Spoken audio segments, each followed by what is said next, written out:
Viral ang kabastusan ng isang rider sa Cebu. Sa harap ng isang babae, inilabas ng rider ang kanyang ari saka gumawa ng kalaswaan. Hindi pa siya natinag kahit binibidyo na siya sa kalsada.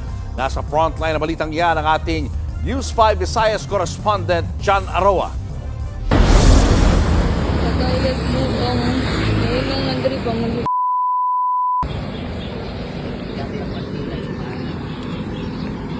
kaluod tawan. Halatamang natatakot, kinumpronta pa rin ng isang babae ang bastos na rider sa Katmon, Cebu. Ang rider nakahawak sa kanyang ari at gumagawa ng kalaswaan. Hindi tinabla ng hiya kahit nasa kalsada siya. At kahit nga binivideohan na, tuloy pa rin ang rider sa kabastusan niya.